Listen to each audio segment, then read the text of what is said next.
मकर संक्रांति और एकादशी का सहयोग, खिचड़ी का दान और भोजन कैसे करें। भारतीय संस्कृति में त्योहारों का महत्व असीम है।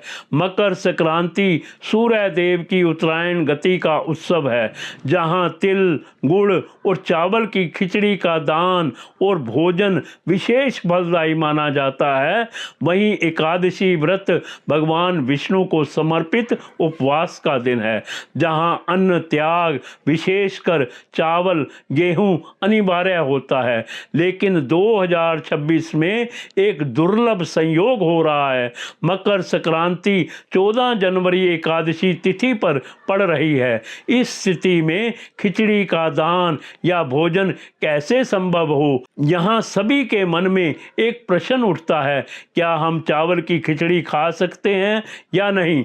धार्मिक ग्रंथों के अनुसार इस धर्म संकट का समाधान इस प्रकार करें। मकर संक्रांति पर सूर्य का मकर राशि में प्रवेश होता है, जो वर्ष के सबसे शुभ दिनों में से एक है। इस दिन खिचड़ी, चावल, मूंग या चने की दाल का दान गरीबों को करना पुण्यकारी माना जाता है, क्योंकि यह सर्दी में पौष्टिक और सात्विक भोजन है। दूसरी ओर एकादशी विष्णु भगवान की आराधना का दिन है।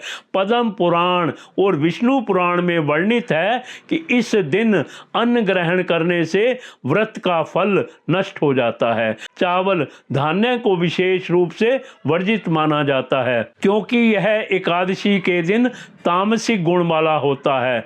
जब दोनों एक ही दिन आते हैं तो भक्तों में दुविधा हो जाती है। एकादशी का व्रत तोड़कर संक्रांति मनाना या संक्रांति की परंपरा ना निभाना दोनों ही कठिन लगते हैं। लेकिन शास्त्रों के अनुसार व्रत की पवित्रता को ही प्राथमिकता दी जानी चाहिए। धार्मिक विद्वानों के अनुसार एकादशी पर चावल या अन्न का स्पर्श, दान या भोजन निषिद्ध है। यदि मकर संक्रांति एकादशी पर हो तो चावल की खिचड़ी ना खाएं, ना दान करें।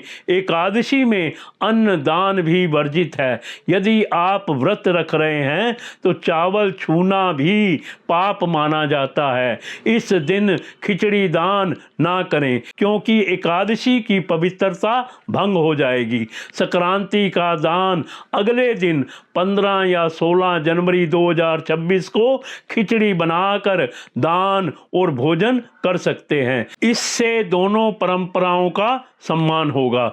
यदि दान जरूरी लगे तो किसी ब्राह्मण या जरूरतमंद को गुप्त रूप से चावल की खिचड़ी दें, बिना खुद स्पर्श किए। लेकिन व्रतधारी के लिए यह सलाह नहीं है।